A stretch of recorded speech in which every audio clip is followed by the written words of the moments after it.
Thank you, friends. Hassan, hello. It's so very kind of you to come to this and to brave the opprobrium. I want to thank all of you for being here, for being open-minded and courageous enough to be here after the relentless smear campaign that has been conducted against me and against this event in the Stanford Daily and the Stanford Review.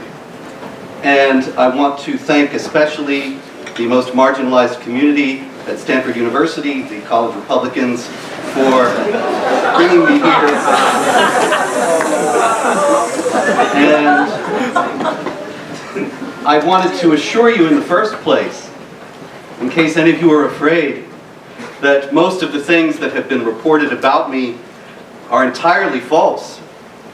And I think chiefly among them, I should address right at the outset the claim that was made by Stanford faculty members this morning that I was harassing students by responding to their attacks. And I thought that it was necessary to remind those professors that to have a discussion is not assault. And that to disagree with someone and to show why the disagreement is being carried out is not aggression or targeting or anything of the kind. I have never called for violence, condoned violence, approved of violence, and there has never been any violence attendant at my talks except when I was poisoned by a well-wisher in Iceland after I spoke and when I was fired upon in Garland, Texas. The violence, in other words, was directed at me. It did not come from people who support what I do. So if any of you are afraid, I can also doubly reassure you by the fact that I'm not actually going to speak tonight. I thought that since there's been so much impugning of my expertise on these matters, I would not make any claim to any expertise at all. And instead, I would simply refer to some sources that I think we can all agree are valid and important sources on these all-important issues. You may recall back on June 4th, 2009, the President of the United States, Barack Obama, went to Cairo and he spoke, made a very major and important speech at Al-Azhar University in Cairo. Al-Azhar is the foremost institution in Sunni Islam. Sunni Muslims, of course, are 85 to 90% of Muslims worldwide. And Obama chose Al-Azhar as the setting for this speech because he intended it to be an outreach to the Islamic world, to the Muslim countries in the world. And he chose Al-Azhar because of its venerable status, its 1,000 years of history, and the respect that it enjoys among Sunni Muslims worldwide. So what I brought here today is a manual of Islamic law. And this manual of Islamic law bears the certification of Al-Azhar. And it says that this translation of this manual of Islamic law, which is of course originally in Arabic, corresponds to the Arabic original and conforms to the practice and faith of the Orthodox Sunni community. Conforms to the practice and faith of the Orthodox Sunni community. So Al-Azhar is certifying that this book actually will give you an understanding of Sunni Islam. And of course, since many of you are no doubt convinced that I myself know nothing about Sunni Islam, or any kind of Islam, I thought that it was good to let Al-Azhar speak for me tonight. And so we turn, for example, to section 09.0. If you have the book with you, Umdat as-Salik or Reliance of the Traveler, you can turn with me, section 09.0. Jihad means to war against non-Muslims, and is etymologically derived from the word mujahada, signifying warfare to establish the religion. Now, I must remind you, I did not write this book. This book is certified by Al-Azhar as being conforming to the practice and faith of the Orthodox Sunni community. So in the first place, when people say, oh, it's terrible and vicious, hateful, wicked, and targeting of innocent Muslims, to say that Islam has any connection with violence, unfortunately, there are Muslims who would disagree with you. Now obviously not all Muslims will disagree with you, and obviously many Muslims reject violence. And for that we can all be grateful. But I do not understand why then calling attention to how jihadis use the texts and teachings of Islam in order to justify violence and to make recruits among peaceful Muslims would be anything that peaceful Muslims would have any trouble with exposing. And it would seem to me that they ought to be standing with me in such an effort. The Manual of Islamic Law here that I'm quoting goes on to say, and it is the lesser jihad, and you've probably heard that if you've studied any Islam, that jihad warfare is lesser, and the spiritual struggle to better one's soul is the greater jihad. This book then tells us about the greater jihad.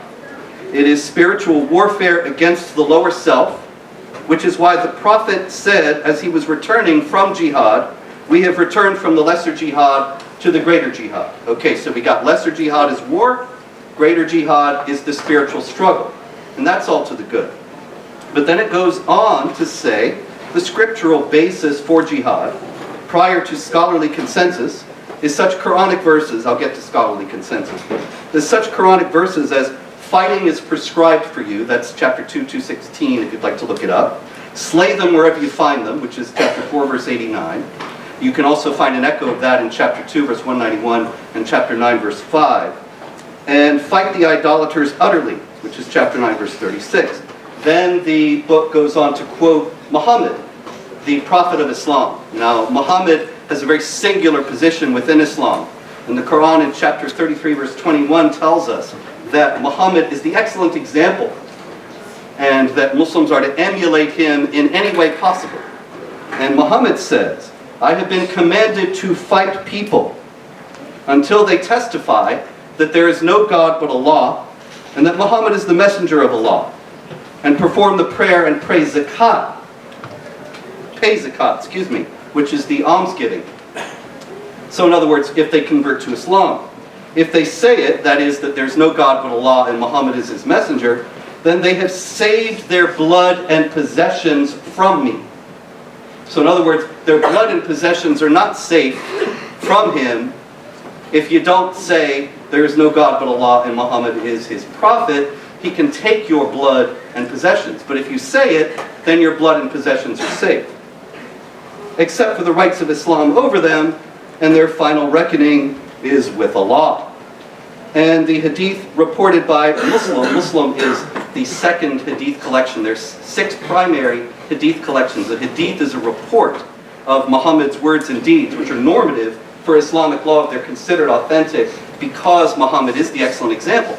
And the primary hadith collections that are considered most reliable were compiled by first the Imam Bukhari and second the Imam Muslim. And the Imam Muslim reports that Muhammad said, to go forth in the morning or evening to fight in the path of Allah is better than the whole world and everything in it. Going on, jihad is a communal obligation. The Muslim community makes war upon Jews, Christians, and Zoroastrians, provided he has first invited them to enter Islam in faith and practice, and if they will not, then invite them to enter the social order of Islam by paying the non-Muslim poll tax. Now that is another interesting thing. I also brought here the Quran. You may have the Quran with you as well. I never go anywhere without it. And see, it's interesting to note, in light of the disruption here, that Stanford would not allow streaming of this event, and that the Young Americas Foundation wanted to stream the event, but Stanford administrators forbade it. Now, why did they do that? If they wanted to expose my hate speech, they could have said, yeah, film away, we got no problem. But they knew that in reality I don't deal in any hate speech, I just deal in unwelcome truths. And they knew that what would happen if the event were streamed is that people would see Stanford students behaving rudely and obnoxiously. And they did not want that to be shown on the video. And that's why there's no streaming tonight. So anyway, I got the Quran with me. And the Quran, let me tell you about this Quran, by the way, if I can. I got this Quran in 2009. I was in London, and I did what any tourist in Britain does. I went to the local mosques. And at the Finsbury Park Mosque, I was given this Quran by a very kind young gentleman. He actually weighed me down with books. He gave me so many books that I was very grateful to him, and many of them were very interesting. And what happened was this: the Finsbury Park Mosque, you may have heard of it.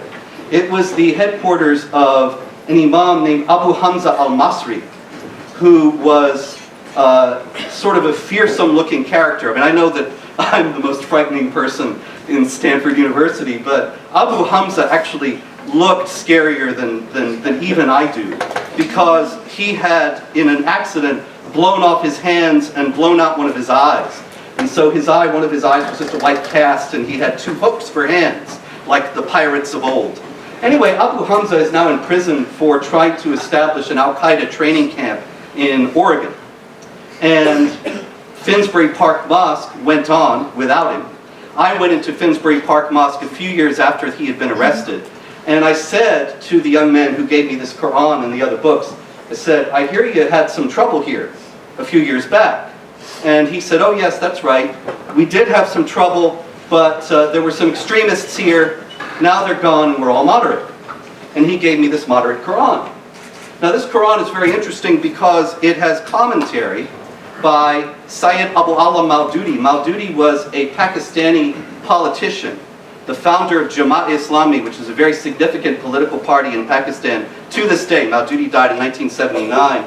And Maududi was also an Islamic scholar. He wrote a multi-volume commentary on the Quran that is quite fascinating in many respects. But this is a 1-volume digest of it that the young man gave me at the Finsbury Park Mosque to show me Islamic moderation. And what's interesting about it, here again, since I am not telling you anything of my own, but only quoting, what's interesting about it is indeed the commentary by Syed Abu Allah Maududi, Maulana Maududi. The chapter 9, verse 29 of the Quran says, "Fight those who do not obey Allah and His Messenger, and do not forbid what He has forbidden, even if they are of the people of the book," which is the Quranic term primarily for Jews and Christians, also for Zoroastrians and for some other groups. "Fight them until they pay the jizya," which is a tax, "with willing submission and feel themselves subdued." Fight against those who do not obey Allah and His Messenger, even if they are of the people of the book, until they pay the jizya with willing submission and feel themselves subdued. So what does all that mean? Obviously it means give the people of the book a hug. But what we have from Maududi is a little bit different. And what he says is this: the purpose for which the Muslims are required to fight. What an Islamophobe. Did you hear that? He said, required to fight. Now, I'll tell you something else about Maududi. If you go into your local Islamic bookstore, I guarantee you they will have his books. He is not an extremist. He is not a fringe figure. He is extraordinarily mainstream. I've been to Islamic bookstores all over the country, never have seen one that did not have Maududi's writings in it. You can also find them at islamicbookstore.com, online, and other online sources. He's very mainstream, in other words. And he says, the purpose for which the Muslims are required to fight is not, as one might think, to compel the unbelievers into embracing Islam. So that's reassuring. Muslims, he's telling us, are required to fight, but it's not to force people into becoming Muslim. And that is indeed true. Forced conversion is forbidden in Islamic law.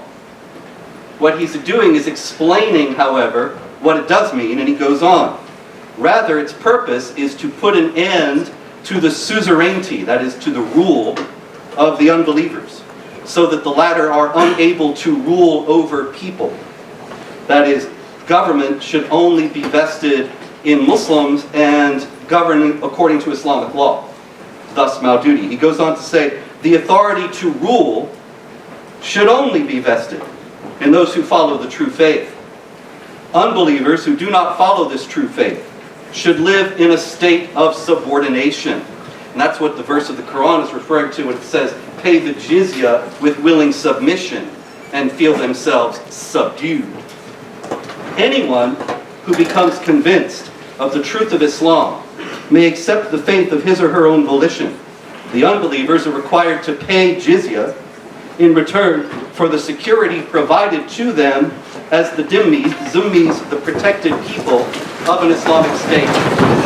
Hello, fascists! Do you know that in Nazi Germany, the brown shirts actually beat people? We're nice fascists. We don't beat you. They did not want to hear. And then they would actually forcibly silence them. And so you are the children and heirs of the fascists and the Nazis. You are totalitarians and you are against free speech of society.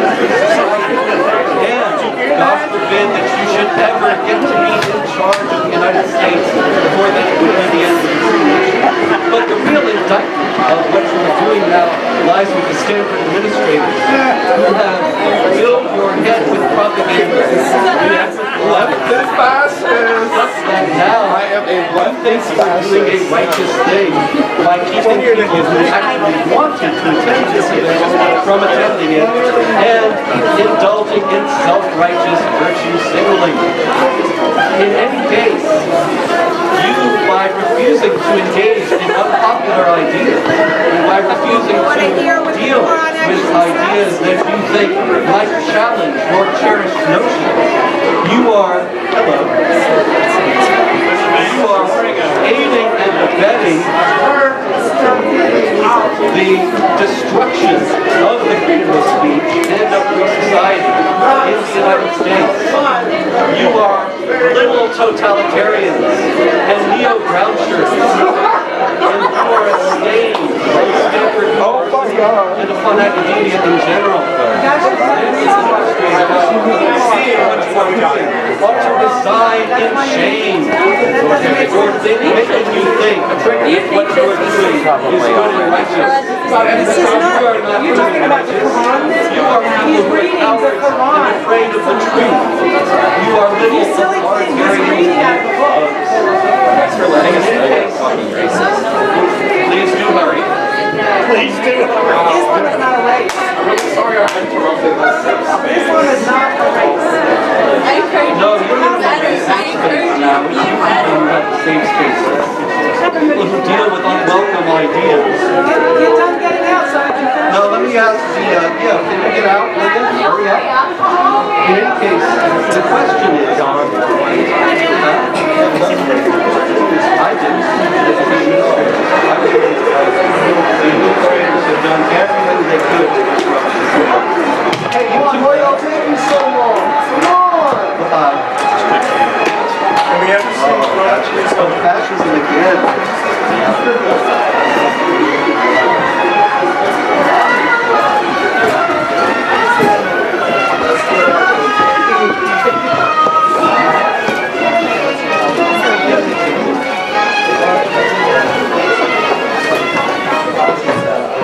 Where did they leave last night? They took it out of this like a little digital speaker. Why are you covering your face? Oh, us? We're just here and listen. We're not them, don't worry.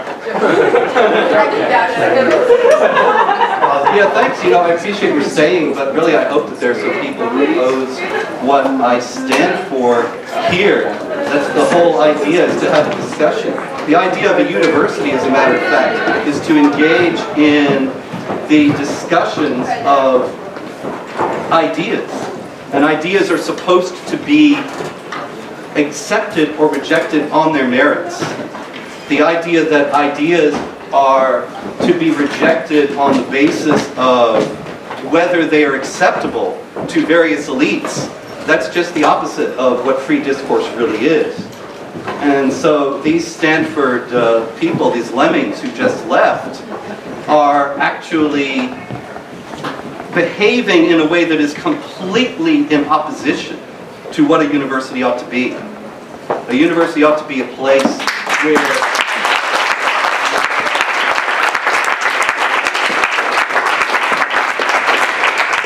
where any and all ideas can be discussed freely.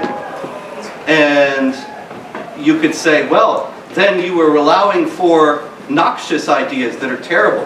I do hope that the Stanford administrators, unless they're completely given out to fascism, will let some of the other people who wanted to come in get in now. Can we get that to happen? But it may be far too late for Stanford. In any case, I thank you all for being here, and you are a sign of hope for it. But the thing is that these people cannot and will not engage on the level of ideas. If you are not among the acceptable group, if you do not enunciate the acceptable positions, then there is no recourse, no hearing, no discussion, no debate. We'll have Q&A later. And have you considered that people have very honestly looked into your ideas? no, and I'll tell you why not. Because there wasn't a single honest thing said in the Stanford Daily for weeks. Right. And Right. hit piece after hit piece, Right. ascribing falsehoods to me, positions I do not hold. Professors who ought to have some sense and know better, saying that I deny personhood to whole groups. Well, on what basis is that made? Can you find a quote where I've ever denied personhood to any group? No, you can't. And in fact, none of the things that were said in the Stanford press had any basis in fact. But there was no invitation to me to comment, to reply, to rebut. And then when I did, I'm attacking the students. You know, what are you, 5 years old? The fact is that if you are going to attack someone, it doesn't have to be me, anyone. That person has a right to reply. And if you think you're going to go out in the real world and defame and libel people and nothing's going to happen to you, you're going to have a rude awakening. And the fact is that after all the things that were said, I did reply. And I replied in a factual manner with evidence and with backing up everything that I said, unlike all the attacks. And there was no discussion, there was no debate. This is the kind of tactic that leftists have used on campuses all over the country. This happened to me a few years ago at Temple University in Philadelphia. And they come in, they pack the event, and then they leave so that nobody who wants to be here can be here. And this, again, shows these people are afraid of free discourse. They're afraid of discussion. They are unable to deal with unpopular ideas. I've debated imams, I've debated Muslim clerics, I've debated all sorts of people. You can find the debates on YouTube. I would be happy to debate anybody at Stanford University, but there wasn't any discussion. You should have a discussion after I'm gone about what a university is supposed to be about and what really ought to happen when speakers who are deemed unacceptable to the elites are brought in. But those people out here who left, they're being played. They don't have the slightest idea of how they're being used. They don't know. But the fact is, they have not read anything. I'm confident that they have not read anything of what I've said. They might have read hit pieces that take a sentence here or a sentence there and try to represent it as meaning something other than what I actually was saying. But they haven't read what I've actually written. They have not dealt with the ideas that I am presenting. They have not considered the fact that, for example, there have been 30,000 jihad attacks around the world since 9/11. How many people have been killed by Islamophobia since 9/11? 0. The fact is that there is a massive problem with Islamic jihad, and the idea of Islamophobia is a trumped-up propaganda term that is designed to intimidate people into fearing to oppose jihad terror. The whole invention of the word Islamophobia was done by the International Institute of Islamic Thought, which is a Saudi-funded institution that has ties to the Muslim Brotherhood. Leaving. You see, engaging with difficult ideas, just too much.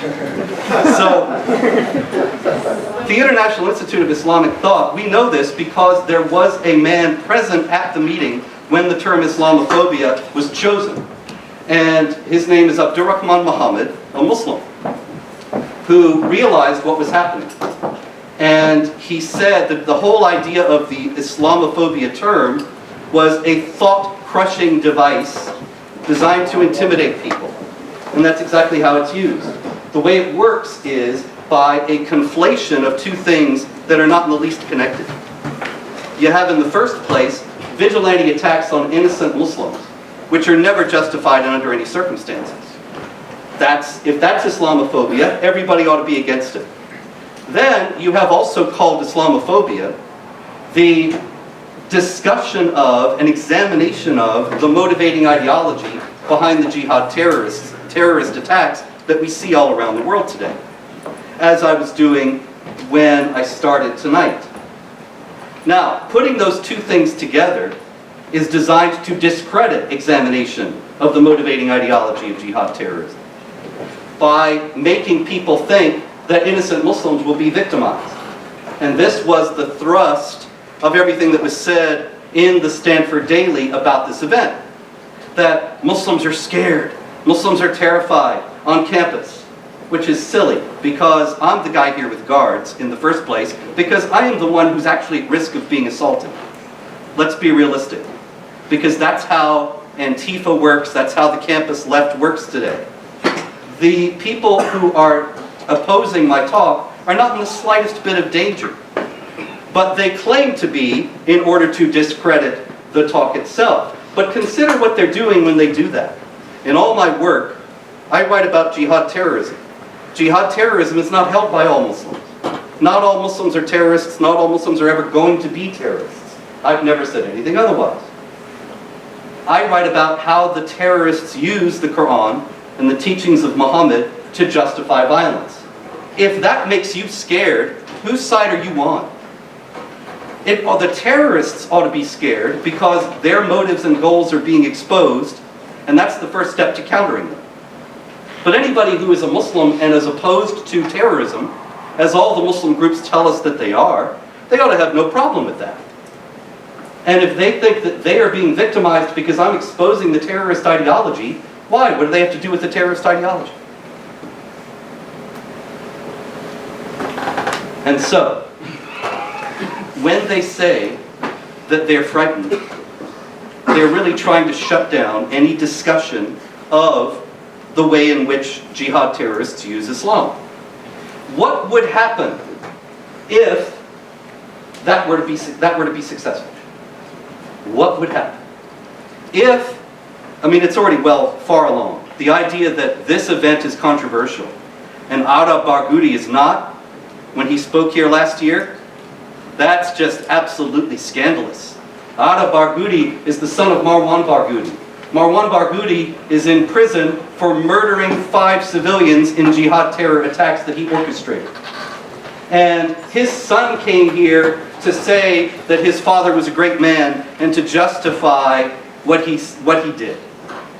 Mads Gilbert, who's very well named Mads, he justifies 9/11, says we had it coming, 3,000 civilians murdered, we deserved it, he spoke at Stanford, no problem.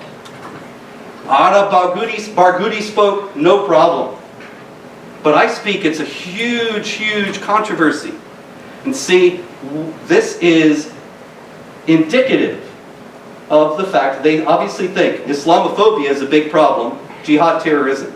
30,000 jihad terror attacks since 9/11, no Islamophobic attacks, Islamophobia is a bigger problem. But, getting back to it, what would happen if I weren't even allowed to speak at all here or anywhere? If everybody else who calls attention to these matters is completely demonized and marginalized, and nobody would dare to open the Quran and show how the terrorists use it except the terrorists, then what happens? Then there is no response whatsoever to the ideology behind the jihad threat. It's the first adage of warfare. Sun Tzu, The Art of War. Know your enemy. If you don't know your enemy, you cannot defeat it. If we do not speak about these things that are aspects of Islam, we will never be able to defeat the terrorist threat. So, the object of this fascist enterprise is to enable jihad terrorism. The ultimate goal of the people who walked out tonight and of the people who were demonizing this event is to make it so that nobody is able to say anything about the jihad threat. and about the ideology behind it. And you think, oh, no, no, no, you're exaggerating. That's way too far. None of that is happening. Well, let me tell you something. For 5 years, I would train FBI and JTTF, Joint Terrorism Task Force, and military groups about exactly that. The beliefs of the jihadis, the worldview that they have. I would go in and open the Quran and open the life of Muhammad and explain to them what these people were thinking, what they believe, what they want to do, how they are planning to go about doing it. That was it. And shouldn't have been remotely controversial. But Islamic advocacy groups in 2011, they wrote to John Brennan, who was then in the Homeland Security Department, later became the head of the CIA. And they told him that I had to be fired, by name, and some other people who were doing the same thing. And they went on to say, any mention of Islam or jihad in connection with terrorism has to be scrubbed from counter-terror training. And Brennan said, okay. Brennan said, yes, we'll get right on that. And he wrote it on White House stationery. He was not in the White House, he was in the Homeland Security Department. He wrote it on White House stationery as if to emphasize that this was something coming straight from the top. So all mention of Islam and jihad are erased from counter-terror training, and that is the way it is to this day. The U.S. government's counter-terror program is called Countering Violent Extremism. It takes great pains never to mention Islam or jihad. They characterized Nidal Malik Hassan, who was an Army major in the U.S. Army, who, screaming Allahu Akbar, he murdered 13 people at Fort Hood in 2009. And the CVE, the Countering Violent Extremism people, said he's committed workplace violence. They never will acknowledge that there is any threat of jihad terrorism. That is a recipe for disaster, because you are not dealing with the people that you are trying to counter in a way that manifests any understanding of who they are and what they're trying to do and how they might try to go about doing it. And so you will never be able to counter them effectively that way.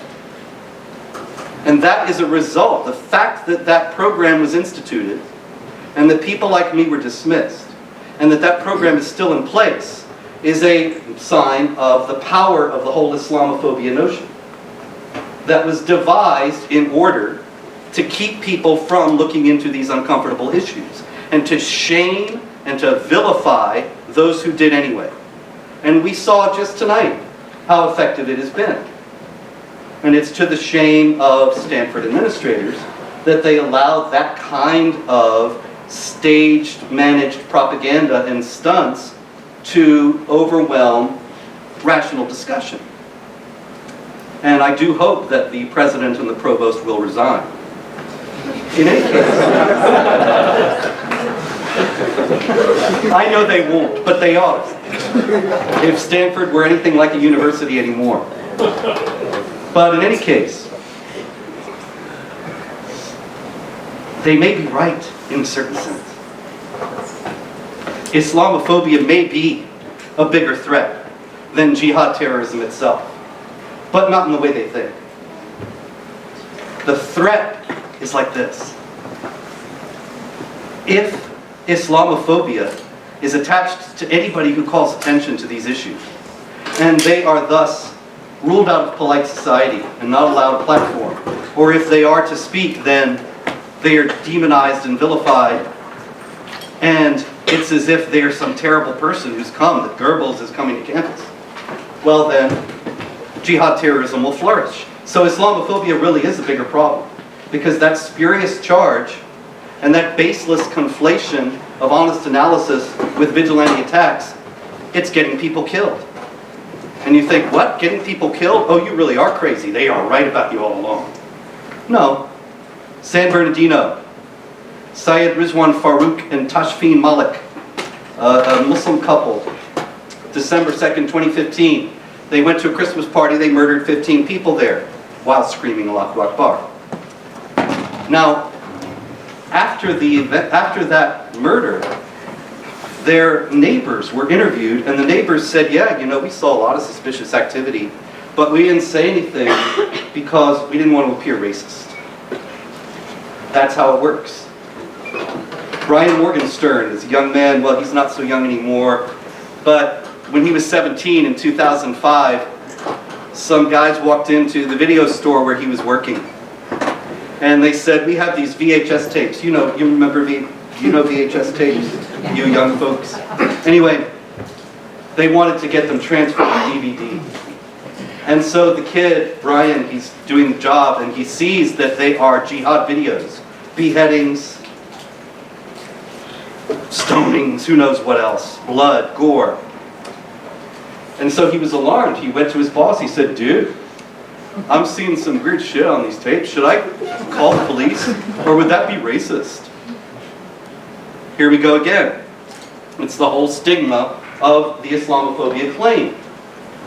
That he hesitated at all to say anything shows what is the outcome of what is being done here with this event at Stanford. It shows that by smearing any honest analysis of this, you're enabling it. You're enabling the terror attacks. Luckily, we can be happy that he decided to go ahead and be racist and report the jihadis, and the plot was foiled. But it doesn't always happen. I mentioned Nidal Malik Hassan, the army major. Hassan, he had alarmed his co-workers. You know, we've got any psychiatrists here? Psychiatrists in the army, they have this thing where they learn, they study the latest developments in the field, and then they have these seminars with their colleagues where they speak to their colleagues about what's the latest thing in psychiatry or whatever. So it came to be Nidal Malik Hassan's turn, and he didn't speak about psychiatry, he spoke about jihad. And he alarmed his co-workers sufficiently that they went to their superiors, this is in the US Army, and they said, look, this guy, he's scary. He's talking about jihad and killing unbelievers and saying that Muslims shouldn't be in the army if they have to fight against other Muslims, and so on.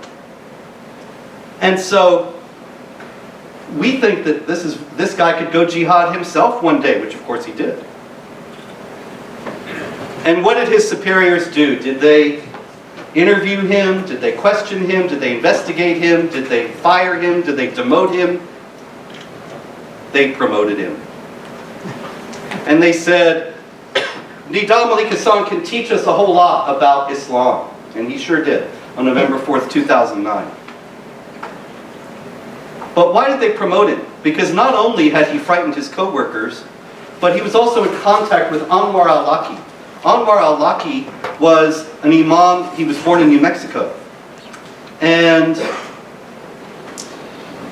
al-Awlaki was friends with the 9/11 hijackers. He was the spiritual leader for some of them. They went to his mosque when he was the imam at the Dar al-Hijra Mosque in Northern Virginia.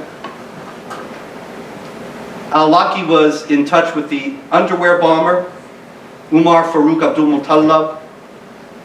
He was a guy, it was Christmas 2009, I think it was. He was on a flight over Detroit, and he had bombs in his underwear, and he lit the bombs, but they didn't go off, but they did give him some severe injuries. Anyway, he was in touch with al-Awlaki. There are other jihadis who were in touch with al-Awlaki, and Nidal Malik Hassan, while he's an army major, is emailing back and forth with al-Awlaki. Did the army discipline him? Did they say, hey, you know, you're talking to a jihad terrorist. We think that they might have some reason to question you a little bit? No. And there was an FBI agent who was tracking these emails, and he started writing. He was out of San Diego. He started writing to the headquarters in Washington and saying, look, this guy's talking to a terror mastermind. Shouldn't you do something about that? And they said, nope, we're not interested. And he went back a few weeks later and asked again, nope, not interested. Happened a few more times, not interested. And then they said, if we kept track or investigated every Muslim soldier who was in touch with terrorists, we wouldn't do anything else. Well, that's reassuring. So anyway, they didn't do anything about Nidal Malik Hassan, and I can tell you why right now. I don't know his superiors, but I know exactly what happened. They saw their future flash before their eyes when they got those complaints about him. And their future was this. Their future was, wow, we reported this army major for speaking about a tenet of Islam. CNN came in and did a big expose, Islamophobia in the military. We were on the front page of the New York Times as bigoted, racist hate mongers. We were demoted and kicked out of the army and dishonorably discharged, whatever. Right? And you can guarantee it would have happened because that is the power of the Islamophobia myth in the world today. And that is what happened with the fascists who left earlier. That it's the same thing. That they think, oh, it's so evil to talk about these things, and we're going to show how righteous we are by walking out and not allowing any significant number of other people to come in. And it's the same thing with Hassan. We can't do anything about Hassan because if we do, we will be charged with Islamophobia, disgraced, and ruined. You see how it all works in the same way. That once they attach the stigma to this, then of course nobody wants it, and you'd have to be a fool to want to speak about Islam and jihad in the world today. So yeah, I'm fool number one. But the only problem is that what I'm saying is true, and so I can't stop. But the fact is that they have attached such a demonization to this that everybody's afraid to act. The result is what we saw at Fort Hood and what we see elsewhere. What we saw at Fort Dix with the plot that I told you about at the video store, and what we saw in San Bernardino. So, the administrators, the faculty, the staff, and the students at Stanford University who have done so much to demonize me and stigmatize this talk are actively enabling jihad terror. And are actively creating, actively creating an environment in which jihad terrorists will operate and people will be afraid to oppose them. Because that is exactly what is already happening in the world, and it's happening because of the same charges that have been leveled at me.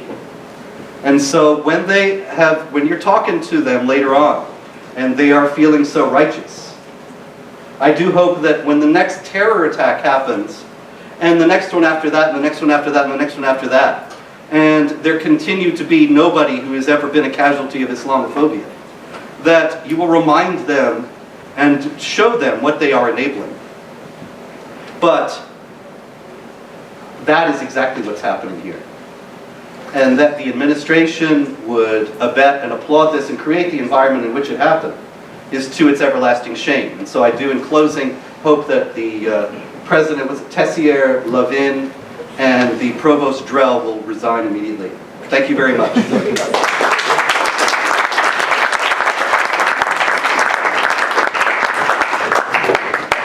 Thanks so much to Mr. Spencer for that wonderful talk. We're now going to follow this with approximately an hour or so of Q&A. Please raise your hand in the audience if you would like to speak.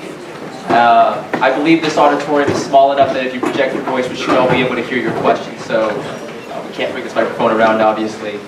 So I'll start. Yeah, you in the front row with glasses. How do you separate legitimate criticisms of Islam for promoting terror while also promoting the religion as a religion that, almost 1 billion people follow, and a lot of, majority of them follow it peacefully? How do you, fairly criticize the negative parts of Islam while also promoting the peace and the good parts of it? Well, see, the thing is, you have to understand that if you speak about how jihadis use Islam to justify terrorism and to make recruits among peaceful Muslims, then you will be vilified in the same way. There isn't anybody who's immune to this. This isn't personal to me. Anybody who says anything about this is vilified in the same way. Now that said, the way to draw these distinctions is simply to be accurate about them. Obviously, the Quran teaches these texts that incite to violence that jihadis point to justify their violence. Muhammad as well. And the schools of jurisprudence, the rulings of Islamic law, they are all unanimous in this, that it's the responsibility of the Muslim community to wage war against and subjugate unbelievers. Now that said, at the same time, not every Muslim is going to be in line with that program any more than every Christian loves his enemies and turns the other cheek. The texts of a religion are one thing, but the people who live it out are another. People all have a variety of perspectives and beliefs and ideas and priorities. So you cannot generalize from the teachings of any religious text to what any given individual believes. But any Muslim of goodwill who rejects the idea that the religion should be used to justify violence ought to have no problem with explorations that are honest and accurate of how that's being done. Because unless you have that kind of exploration, you're not going to be able to counter that use of Islam. Yes, sir. So, can you explain the differences between the Meccan and the Medinan Islam? Sure. The epics of his prophetic career? Yeah. The Quran is 114 chapters, roughly organized from the longest to the shortest. It's not an exact ordering, but it roughly moves along that way, starting with the second chapter. And that you will see in most Qurans that chapters are titled, not titled, but they are labeled Meccan or Medinan, from Mecca or from Medina. In Islamic tradition, Muhammad became a prophet in the year 610, when the angel Gabriel visited him while he was praying in a cave on Mount Hira outside Mecca and told him to recite. And he said, I can't recite, I don't know how to read. And the angel insisted that he recite, and he recited. And according to Islamic tradition, over the next 23 years, he would at various points be given revelations that he would recite that were the words of Allah, the perfect words that had existed forever with Allah in paradise. Now, the first 12 years of his career, he's in Mecca, and he's just a preacher of religious ideas, without a very large following, and with no political or military power. In the year 622, he moved in what is known as the Hijra, or the emigration, to Medina, another city in Arabia, where he became, for the first time, a political and military leader as well as a spiritual one. And so there are passages of the chapters of the Quran that are from the Meccan period and passages from the Medinan, and they are all mixed together. They're not in any particular order except from the longest to the shortest in the book. But the thing about the Medinan and the Meccan is this, that the Medinan passages, the Medinan chapters, generally tend to be more violent and to call for warfare against unbelievers.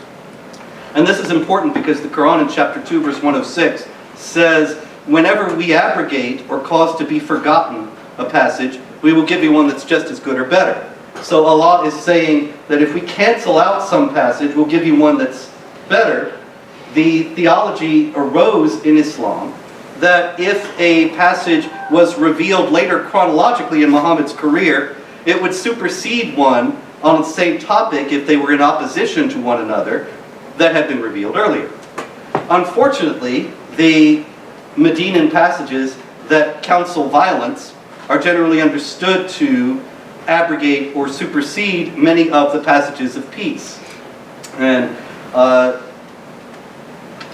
this has created difficulties for those who want to reform Islam or to say we're going to emphasize only the Meccan passages that are peaceful and tolerant over the Medinan that are more violent because of the precedents being established on the Quran itself.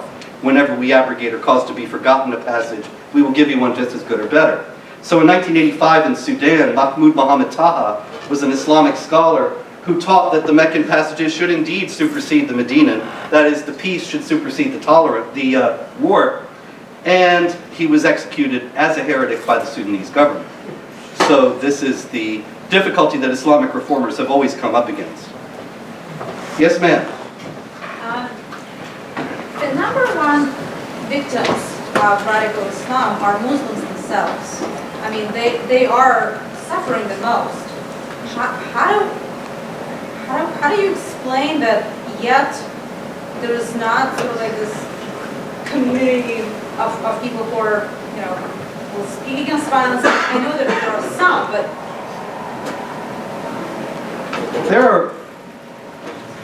there is the principle in Islam. The question is, why is it that, is this correct? Why is it that the number one victims of Islamic terror are Muslims? right.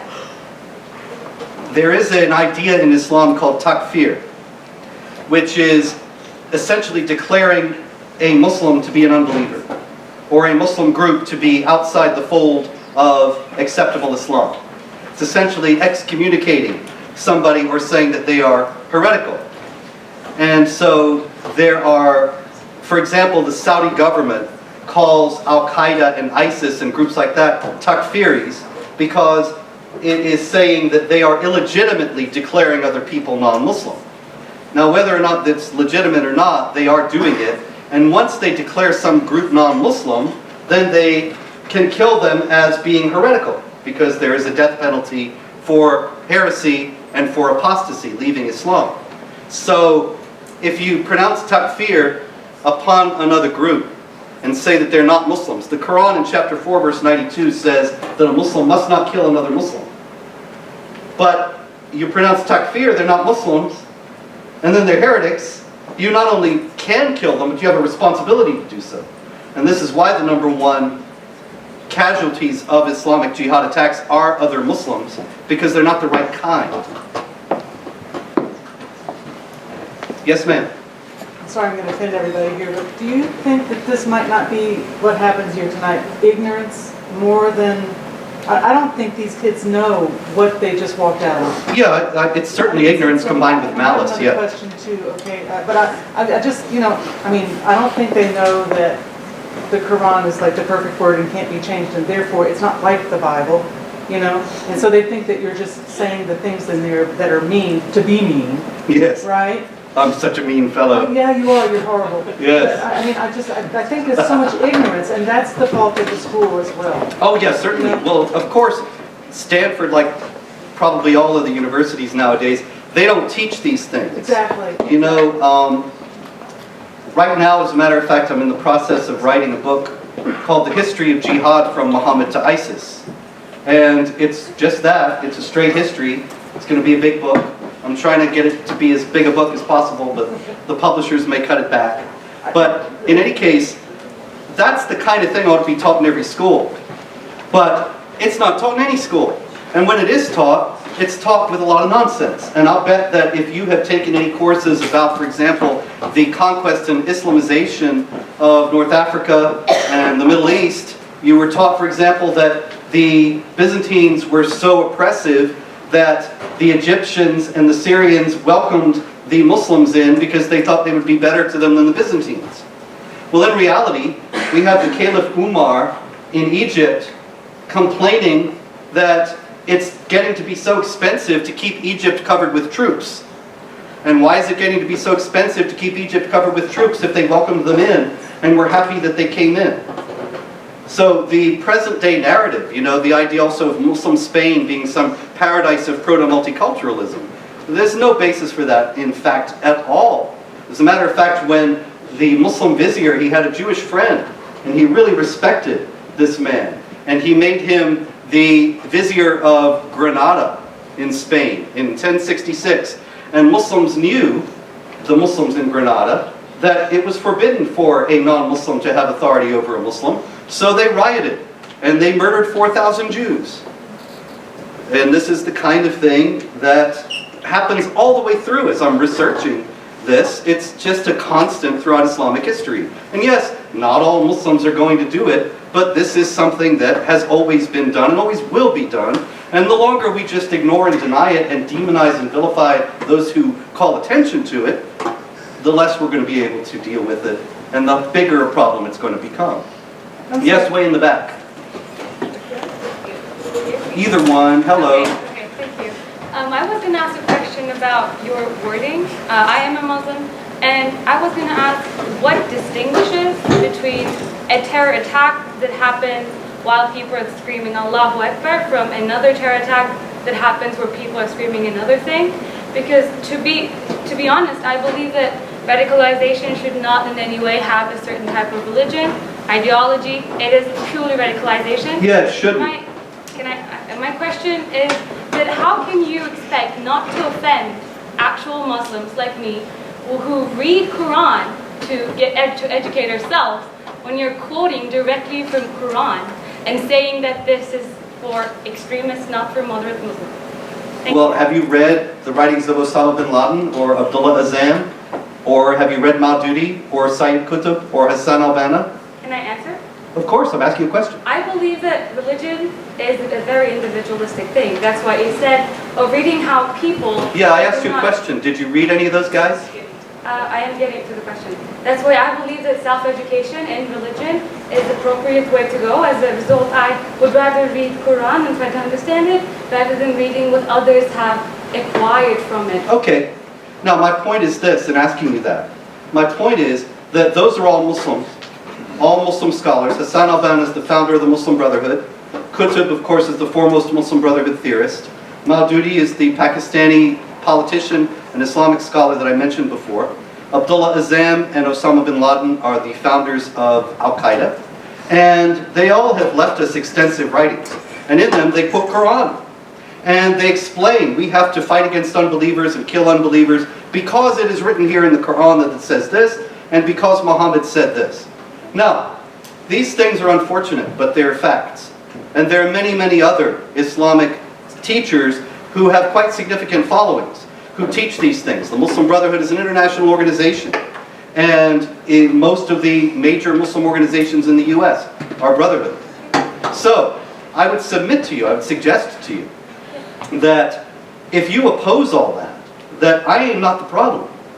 That I don't have any following among Muslims, but those Muslim leaders do.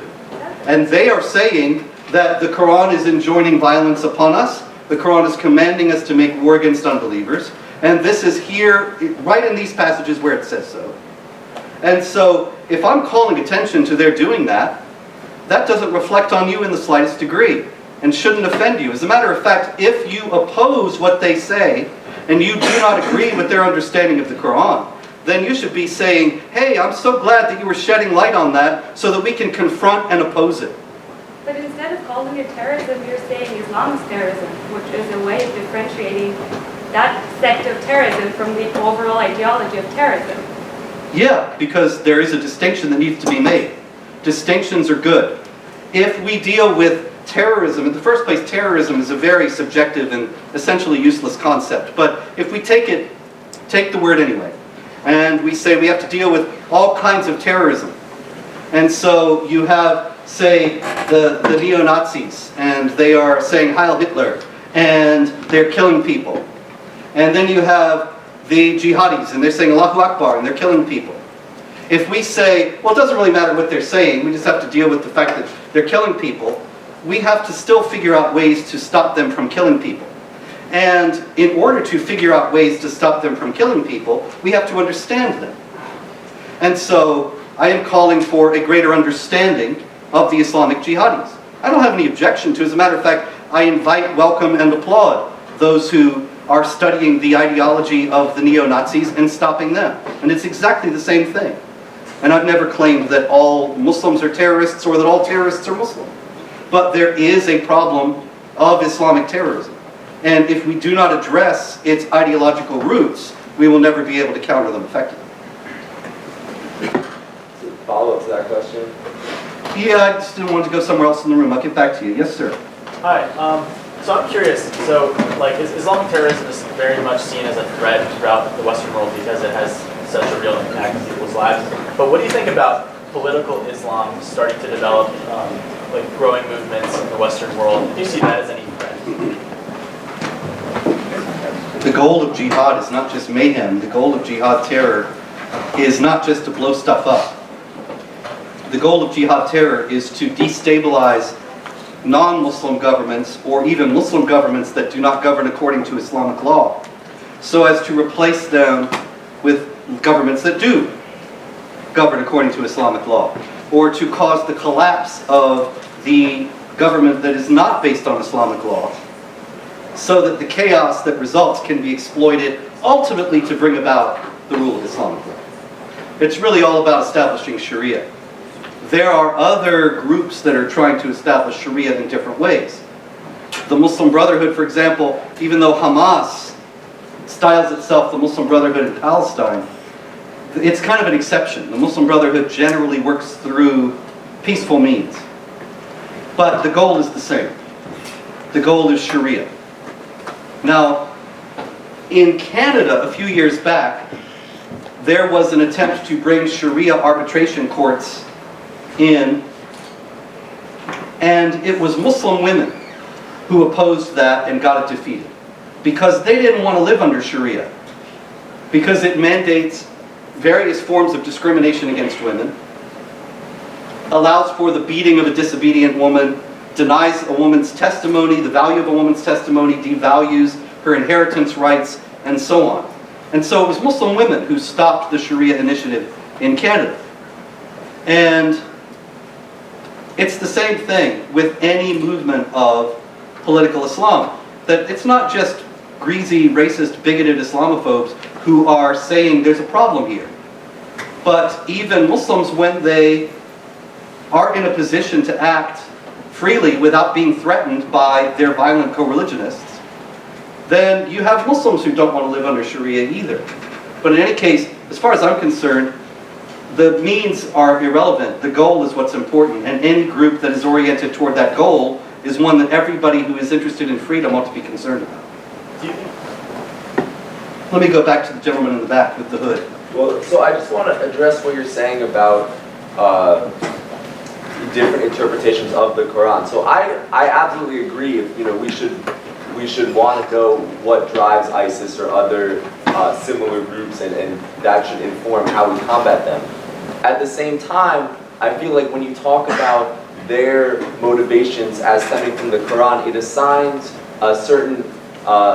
value to the religion of Islam as a whole when these are specific radicalized groups.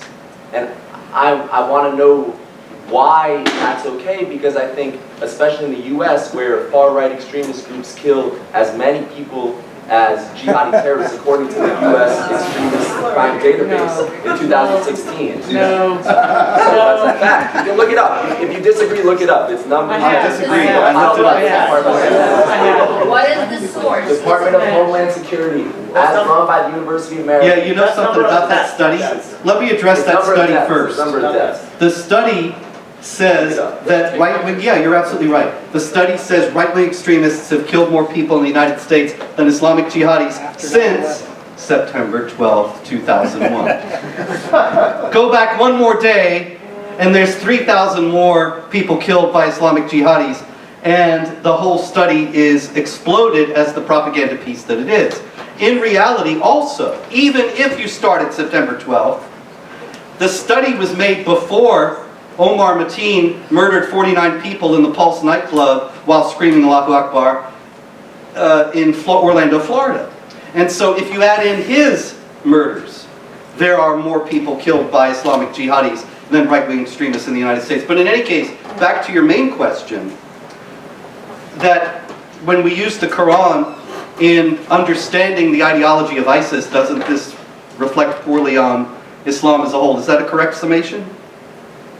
It's why I think instead of focusing specifically on how, to me I think the value is in using your understanding of the Quran to better understand what ISIS is trying to do. It's not about saying Islam is a religion of violence and therefore Islam as a whole is the biggest threat to the United States or a threat to anyone, when it's a specific group that is using this wording and applying it in the way that they see it. Sure. Well, the question then becomes, what other groups agree with ISIS? And then we come to some very uncomfortable facts like Saudi Arabia. Saudi Arabia is responsible. Saudi Arabia created ISIS essentially by, you have the ideology of Wahhabi Islam, which was a reform movement, by the way, in the 18th century when Muhammad ibn Abdul Wahhab was going to clear away everything that was innovation in Islam and get back to the basics of what the Quran and Muhammad taught. You have Saudi Arabia spreading that virulent and violent ideology, that understanding of Islam that is much more confrontational and violent than many others, spreading it around the world with their oil billions. And you have areas of Central Asia, areas of West Africa and East Africa as well, where there were cultural forms of Islam that had taken root that de-emphasized jihad terror and did not teach the subjugation of the infidel, and where people were living in peace with non-Muslims, Eastern Europe as well, Southeastern Europe. And the Saudis came in and they swept that away. And they did it on the basis of things like they circulated a pamphlet called Jihad, the Forgotten Obligation. And you can look up, I don't know if actually it's still online, it might be, but a lot of these things have been scrubbed. But Jihad, the Forgotten Obligation used to be readily available online. It's a fascinating piece because it's all Quran and telling Muslims that if they are not waging jihad, then they are not with the program. Now, this is not me saying that. This is this very widely distributed pamphlet that was circulated by the Saudis in areas of the world where a much more peaceful form of Islam had taken root and obliterated that much more peaceful form of Islam. And so, here again, we come to it, that it is not I who am associating the Quran with the terrorism. It is Muslim groups and people who are enabling or aiding or financing the terrorists, as well as the terrorists themselves, who are doing it. So if we don't analyze that, we will never be able to counter it. That's fine, but so I accept, I see what you're saying. Isn't the onus then on those specific radical groups? It's not about Islam as a whole. If you want to, you talked about earlier how the Daily would cherry pick, pieces of what you would say. If anyone wants to go through a religious text, and maybe the Quran is prescriptive in a way other religious texts aren't, but anyone can go through any religious text and cherry pick enough evidence to build a case. Yeah. So I'm just saying, wouldn't the issue or the threat or the concern, whatever it is, be specifically on those groups and not the religion that they're kind of stealing their words Well, from? you have other problems as well. You have like I believe I mentioned before, the Sunni schools of jurisprudence, the Shiite schools of jurisprudence. These are not brick and mortar schools, you understand. These are like schools of thought, of various ways of understanding Islam, that different ones hold sway in different parts of the world. This is a Shafi'i manual of Islamic law. Then there's the other schools, the Hanafi, Hanbali, Maliki, etc. And they have their various differences, although actually they agree on 75% of all the rulings. But there is an idea in Islam called ijma, or consensus, that if something is agreed upon by the scholars, then it is not any longer subject to discussion or debate.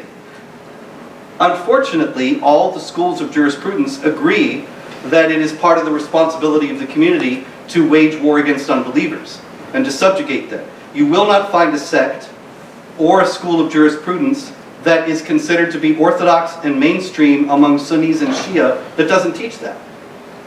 So it is a much larger problem than just those groups. Now, all that said, that still doesn't mean that every Muslim is on board with this program. Like I said before, any more than every Christian is loving his enemies and turning the other cheek. But these things are in the teachings of the schools of Islamic law. They are in the principal tafsir, the commentaries on the Quran, that explain the understanding of the Quran, that are still widely read and understood by Muslims. Tafsir al-Jalalain, Ibn Kathir, Qurtubi, you read all of them, and they will say it's part of the responsibility of the Muslims to wage war against the unbelievers. So, it would be nice if we could say it's just this group over here, but all the rest of the groups don't teach that. The teaching is near universal. There are many, many people who don't follow it, and that's great. But we have to deal with reality as it is. Couldn't that mean, though, that if it is being taught by all these different schools, and yet so many people don't follow it, that specifically talking about a threat from terror, it's not as important to focus on what these schools are teaching because so many people who subscribe to I'm worried about the people who do follow it, and but their capacity to recruit among the people who don't, which they have proven their effectiveness in being able to do again and again and again. And that's the difficulty. That's what we have to confront. Anyway, it's very nice talking to you, but I should let other people get a chance. Yes, ma'am. How would you like to respond? I'd like to hear some more comment on your condemnation of anti-element versus Stroll. I'm sorry, my condemnation of what? Earlier when you were discussing how you think that they should resign. I was wondering if you're serious when you Oh. said that, especially if You mean the president and the provost? Yeah. Oh yeah, they should definitely resign. Oh, absolutely. They have no reason, no justification for leading a major university. They have no understanding of what a university ought to be about, no respect for free discourse and free inquiry, and they are propagandizing smear artists who have defamed me.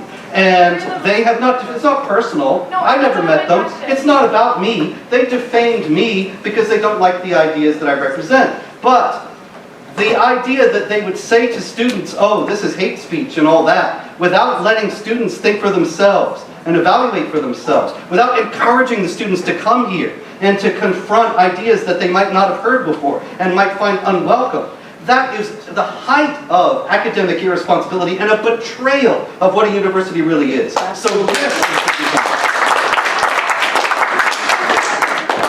So they were the most prominent figures on campus who were actually like, there's significant lashback on this event in general. Yeah, they were dropped the ones ball that at the end. They were supported- doing well there right to the end. Well, they were the most prominent figures on campus supporting you even coming to this event. So how do you reconcile that with your belief that they should resign and that they don't support free speech? That they dropped the ball at the end. That they you know, if you are playing football and you were 10 yards from getting a touchdown, you don't get credit for the touchdown. And what happened was that they said this afternoon that they would not prevent people from disrupting the event. And they did not. And they did not allow people to come in who wanted to come in afterward when we specifically requested that repeatedly, and I requested it from the podium here when they walked out. And so, yeah, they dropped the ball and they ought to resign. Yes, ma'am. Hi, so I've had, when you have discussions with people about radical Islam, and then the discussion sort of comes up, like about the terror attacks and what the root of it is.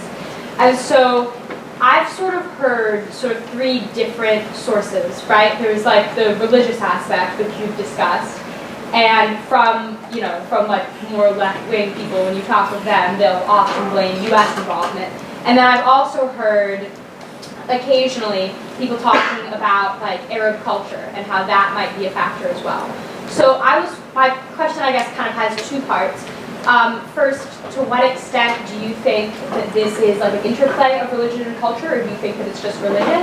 And then secondly, how would you respond to the allegation that like extremism in these areas is like because of like whatever bad things the U.S. has done in U.S. involvement? Sure. In the first place, religion and culture, the distinction is very fine. You're talking about Saudi Arabia. Arabia has been Muslim for 1,400 years. What non-Muslim elements of Saudi Arabian culture remain after 1,400 years? And after concerted efforts to make sure, when the Saudis took power in the early part of the 20th century, that every aspect of society was thoroughly in accord with Islamic law.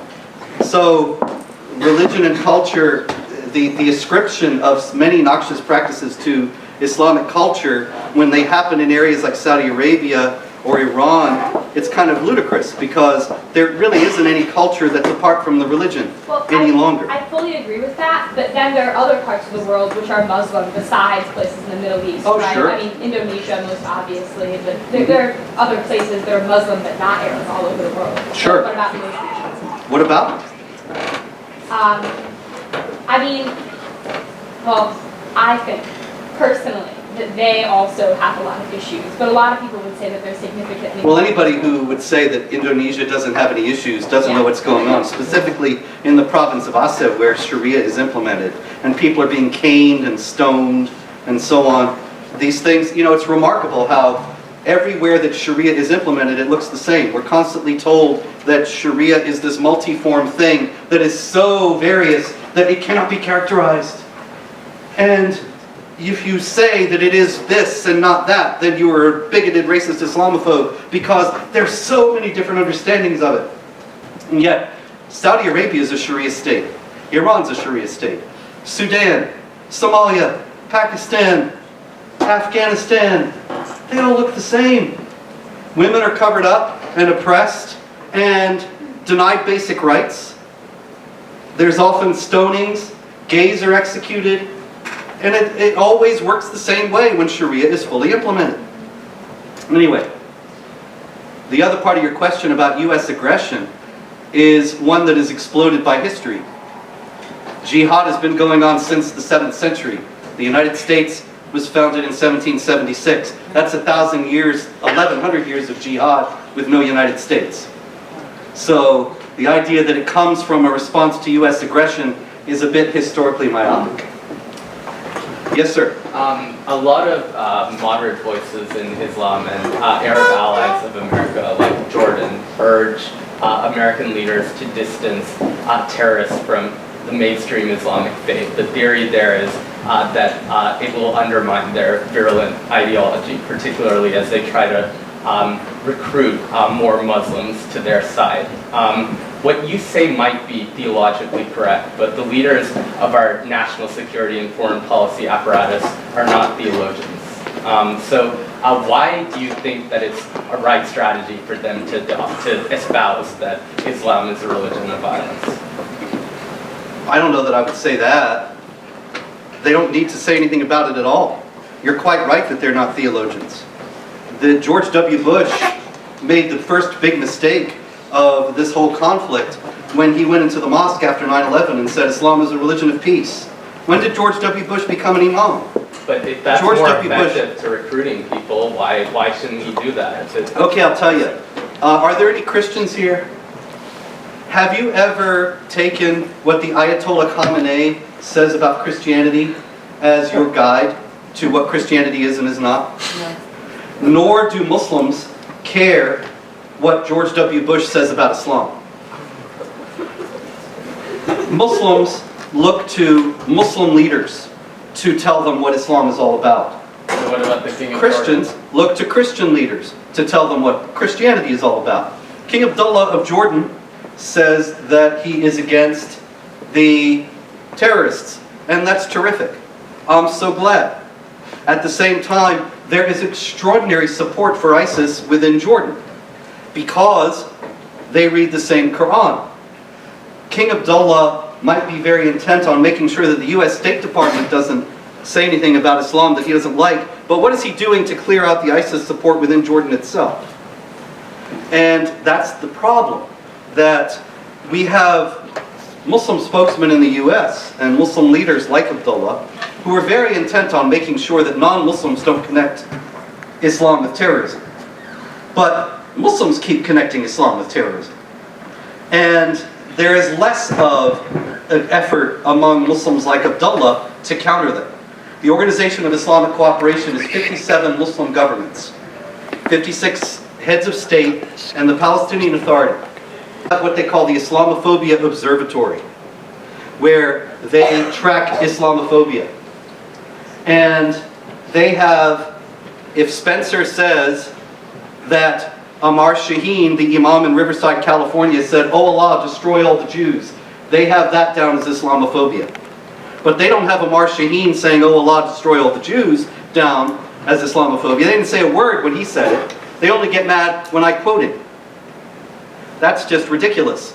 And it indicates that the real problem here is that these leaders often are more concerned about non-Muslims raising awareness about how jihadis use Islam for terrorism than they are about jihadis using Islam for terrorism. And that is out of focus. Yes, ma'am? So is the answer a new crusade?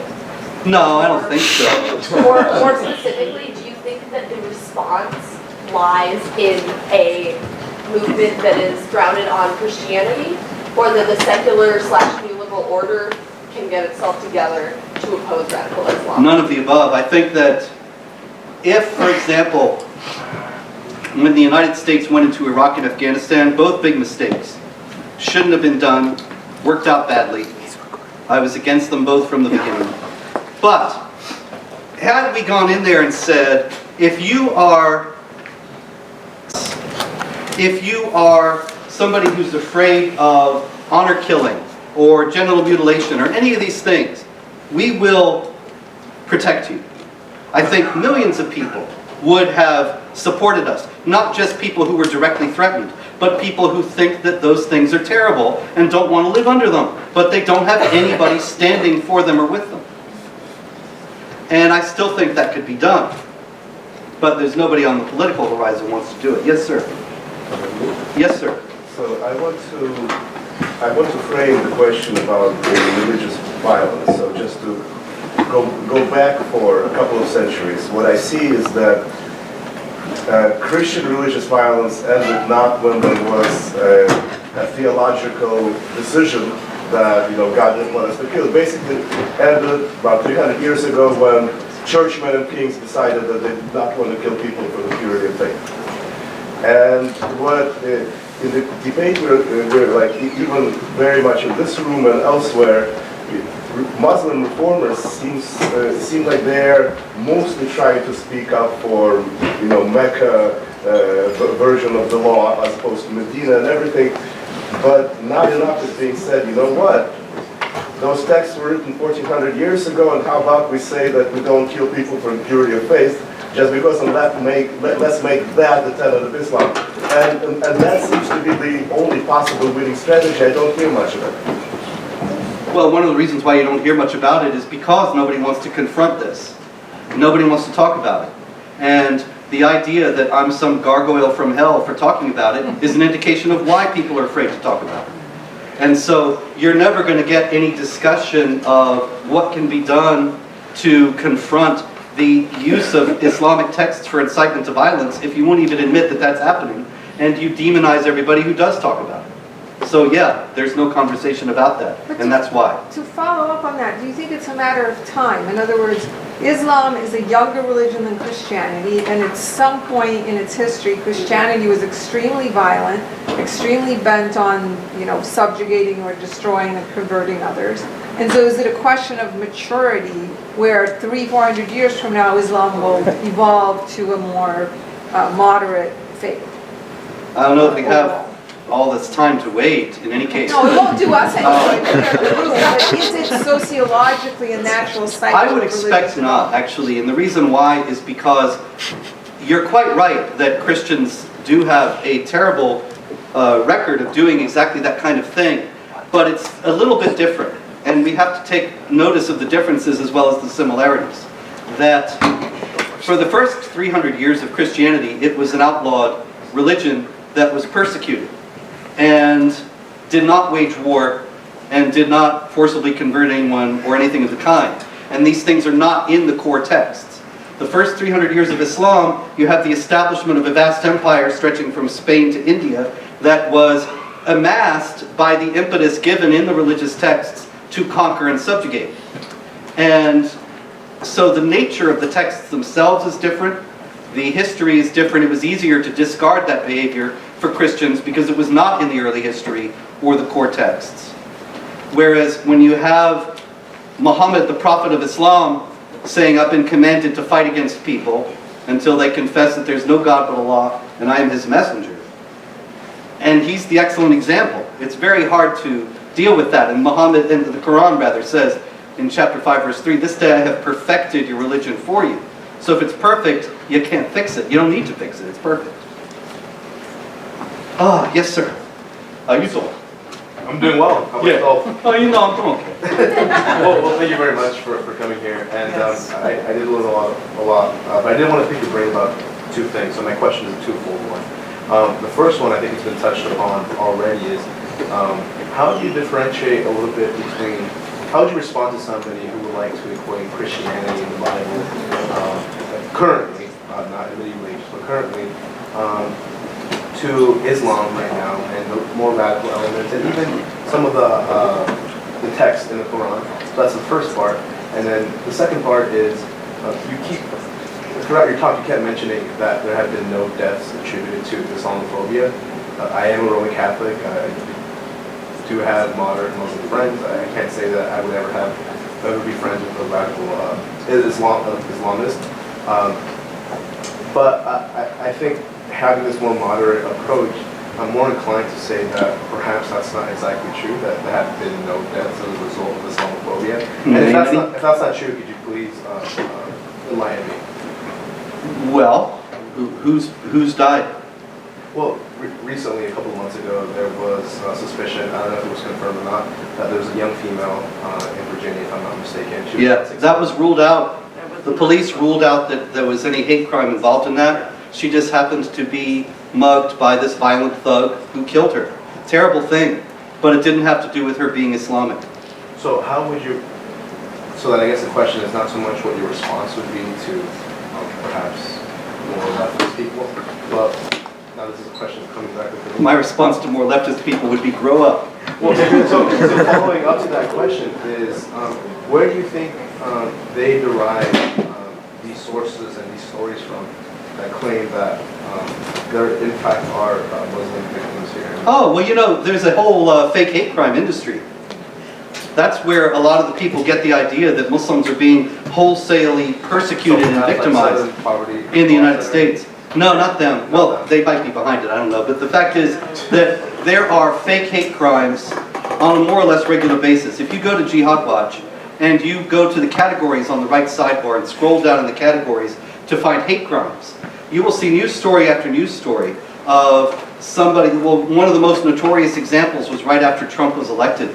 And this girl, Yasmin Suwaid, was in New York City, and she said that these Trump supporters wearing the Make America Great Again hats had brutalized her on the train and ripped off her hijab. And everybody